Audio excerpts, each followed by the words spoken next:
Hello everyone, my name is Vishwas and welcome to ये school. आज हम पढ़ेंगे what is verb and different types of verb. क्रिया किसे कहते हैं एवं इसके प्रकार। Verb kriya. A verb is a word or a combination of words that indicates action or a state of being or condition.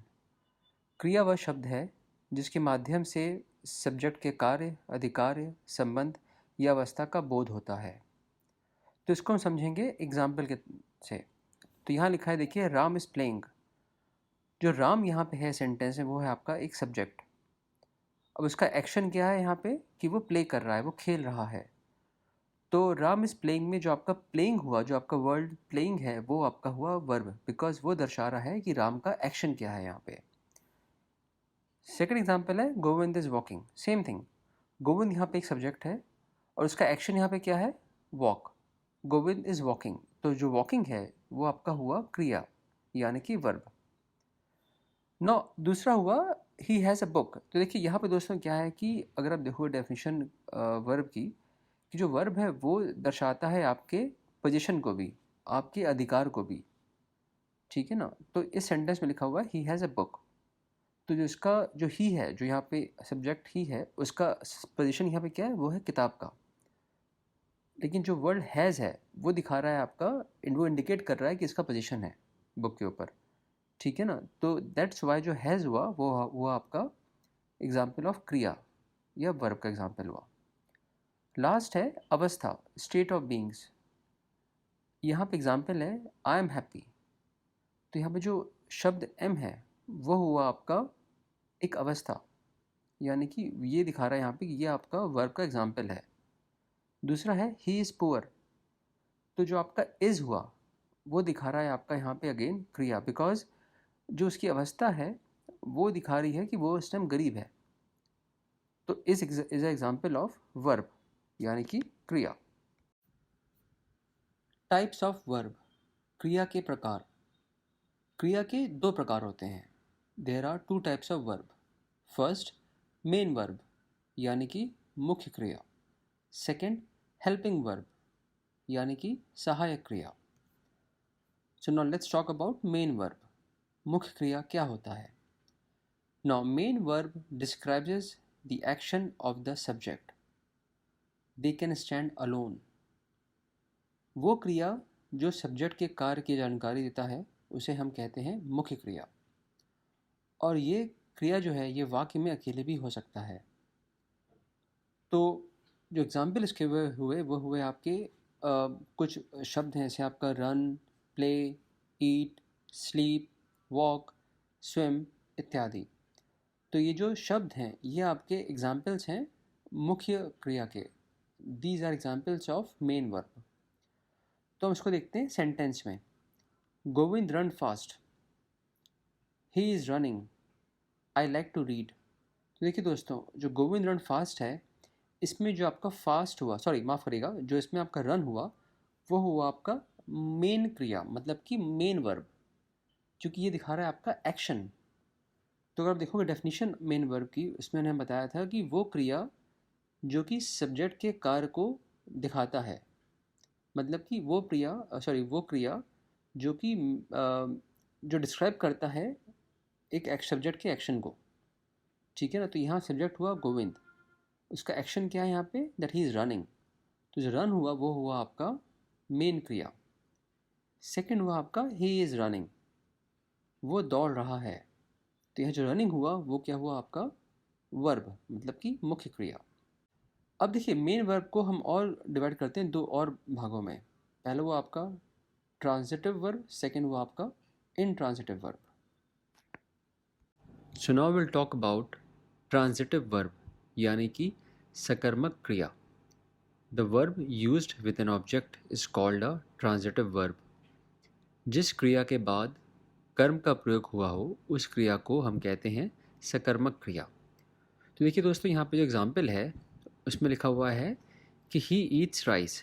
तो और यहाँ पे ईट जो है वो आपका हुआ वर्ब, बिकॉज ये जो है वो दिखा रहा है आपका एक्शन। लेकिन जो ईट है ये हुआ आपका ट्रांजिटिव वर्ब, बिकॉज इसके बाद जो राइस है वो एक ऑब्जेक्ट है। तो अगर आप देखोगे जो जो इसकी परिभाषा है उसमें लिखा हुआ है कि जिस क्रिया के बाद एक ऑब्जेक्ट आता है उसको हम कहते हैं सकर्मक क्रिया। तो यहाँ पे जो ईट्स हुआ वो आपका हुआ सकर्मक क्रिया। दूसरा एग्जाम्पल है Kunal is reading the life of Pi. जो कुणाल है उसका एक्शन क्या है, रीडिंग, वो यहाँ पे रीड कर रहा है। बट रीड कर क्या रहा है, लाइफ ऑफ पाई, जो कि बुक का नाम है। और बुक का नाम यहाँ पे क्या है, एक ऑब्जेक्ट है जो कि आ रहा है आपके क्रिया के बाद। तो यहाँ पे जो रीडिंग हो गया वो आपका हो गया transitive verb. Now third example है I am using my phone. तो यहाँ मेरा एक्शन क्या है कि मैं यूज़ कर रहा हूँ कोई चीज़ को, और वो चीज़ क्या है, वो एक ऑब्जेक्ट है which is phone in this sentence. तो यहाँ पे जो यूजिंग वर्ड है वो आपका हो गया सकर्मक क्रिया यानी कि ट्रांजिटिव वर्ब। सो अगर देखोगे कि in every sentences you can see an object after each verb, यानी कि हर एक वर्ब के बाद एक ऑब्जेक्ट है। जैसे पहले में आपका राइज है, सेकंड में आपका लाइफ ऑफ पाई बुक है, और थर्ड में आपका फ़ोन है जो कि यूज़ हो रहा है, सॉरी जो कि यूजिंग के बाद हम यूज़ कर रहे हैं इसको। अब हम बात करेंगे इंट्रांजिटिव वर्ब की। अकर्मक क्रिया। The verb used without an object is called an intransitive verb. जिस क्रिया के बाद कर्म का प्रयोग नहीं हुआ हो उस क्रिया को अकर्मक क्रिया कहते हैं। तो देखिए दोस्तों, यहाँ पे क्या होता है कि यहाँ पे okay, let's talk about example. Kunal walks. इसमें जो एग्जांपल दिखा रहा है कि कुणाल है वो चल रहा है, तो इसमें इसका एक्शन क्या हुआ, वो हुआ आपका वॉक। लेकिन अंडर द इंट्रांजिटिव वर्ब यहाँ पे जो क्रिया के बाद कोई ऑब्जेक्ट यूज़ नहीं होता है। तो अगर देखो यहाँ पे कुणाल वॉक्स, तो वॉक्स आपका वर्ब हुआ, उसके बाद कोई ऑब्जेक्ट यूज़ नहीं हो रहा है। अगला एग्जाम्पल है राम इज़ रीडिंग। राम पढ़ रहा है, but after reading there is no object. Reading के बाद कोई ऑब्जेक्ट का हमने प्रयोग नहीं किया है। Same way Govind eats. So Govind eats में जो ईट हुआ वो आपका एक्शन है गोविंद का, जो कि दर्शाता है कि ये वर्ब है। लेकिन ईट्स के बाद यहाँ पे कोई ऑब्जेक्ट यूज़ नहीं हुआ है। तो इन सेंटेंसेस में आपके जो ये वॉक है, रीडिंग है, ईट्स है, ये एग्जाम्पल्स हैं आपके इंट्रांजिटिव वर्ब के, क्योंकि इनके बाद हमने कोई ऑब्जेक्ट का प्रयोग नहीं किया है। नंबर 2 है यहाँ पे हेल्पिंग वर्ब, सहायक क्रिया। So the verb which help the main verb to form a tense, voice और mood is called a helping verb.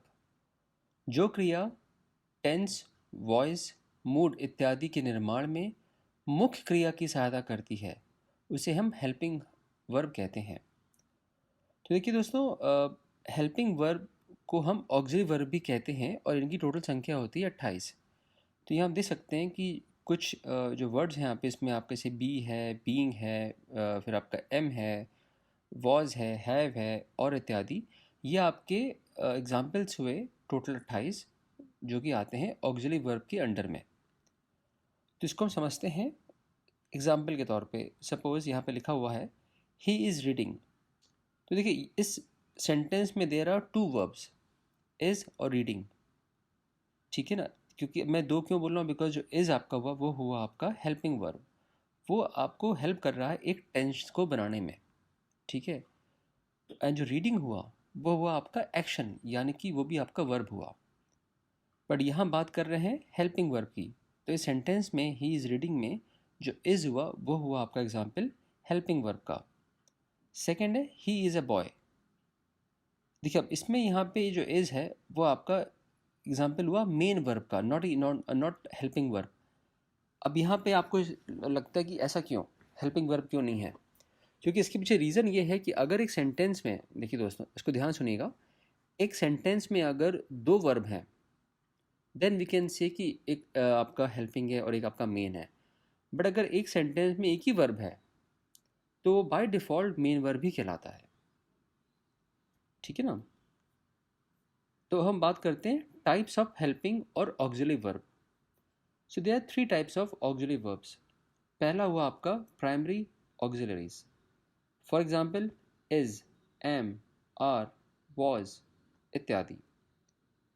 I am going, are you coming, he was running, I have seen this. तो इसमें आपके जो M है, are है, was है, have है, ये आपके एग्जाम्पल्स हुए प्राइमरी ऑक्सिलरी के। ठीक है, तो ये आपके हुए आपके हेल्पिंग वर्ब इन सेंटेंसेस में। सेकंड आपका हुआ मॉडल ऑक्सिलरी।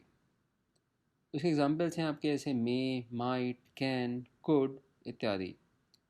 तो अगर मैं बोलूँ कि आई मे कम और आई माइट गो और आई कैन रीड, तो इसमें आपके जो शब्द हुए मे, माइट, कैन, ये आपके एग्जांपल्स हुए मॉडल ऑक्सिलरी के।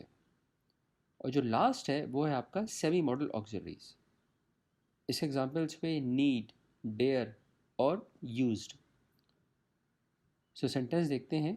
आई डेयर नॉट पास, सॉरी माफ़ करिएगा, I dare not press the issue any further.